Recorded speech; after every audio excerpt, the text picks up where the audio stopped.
മലയാളത്തിലെ ഏറ്റവും മികച്ച 10 മാസ സിനിമകളുടെ ലിസ്റ്റ് എടുത്താൽ ആ ഒരു ലിസ്റ്റിൽ എന്തായാലും നരസിംഹം എന്ന ചിത്രവും ഉണ്ടാവും. 2000 ജനുവരി 26-നാണ് നരസിംഹം എന്ന സിനിമ റിലീസിനെത്തിയത്. ഇന്ന് നരസിംഹം എന്ന സിനിമ റിലീസ് ചെയ്ത് 25 വർഷം തികഞ്ഞിരിക്കുകയാണ്. ആശീർവാദ് സിനിമാസിൻ്റെ പ്രൊഡക്ഷനിൽ വരുന്ന ആദ്യ ചിത്രം കൂടിയാണ് നരസിംഹം.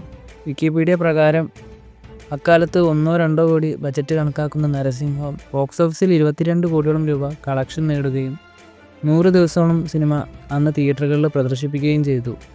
അതുപോലെ സിനിമ 10 കോടിയോളം ലാഭം നിർമ്മാതാവിന് നേടിക്കൊടുത്തു. അങ്ങനെ ഒരുപാട് റെക്കോർഡുകളുണ്ട് നരസിംഹത്തിന്.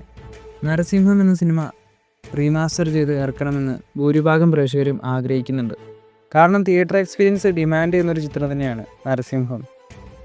ഇനി നരസിംഹം സിനിമ ഉണ്ടായത് എങ്ങനെയെന്ന് ചോദിച്ചാൽ, ഷാജി കൈലാസ് പടയപ്പ സിനിമ കണ്ടപ്പോൾ മലയാളത്തിൽ അതുപോലൊരു സിനിമ ഉണ്ടാക്കണമെന്ന ആഗ്രഹത്തിൻ്റെ പുറത്താണ് നരസിംഹം ഉണ്ടായത്.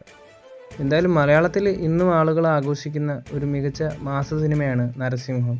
നരസിംഹം സിനിമയുടെ സീനുകളും ഫുൾ മൂവിയും എല്ലാം ആശീർവാദ് സിനിമാസിൻ്റെ യൂട്യൂബ് ചാനലിൽ അവൈലബിൾ ആണ്. താല്പര്യമുള്ളവർക്ക് ചെക്ക് ചെയ്യാവുന്നതാണ്. എന്തായാലും ആശീർവാദ് സിനിമാസിൻ്റെ ആനിവേഴ്സറി ആണെന്ന്. കഴിഞ്ഞ കുറേ വർഷങ്ങൾ ആശീർവാദ് സിനിമാസിന് മോശമാണെങ്കിലും 2025 എന്ന വർഷം ആശീർവാദ് സിനിമാസിന് നല്ലൊരു വർഷമായിട്ട് മാറട്ടെ എന്ന് നമുക്ക് പ്രതീക്ഷിക്കാം.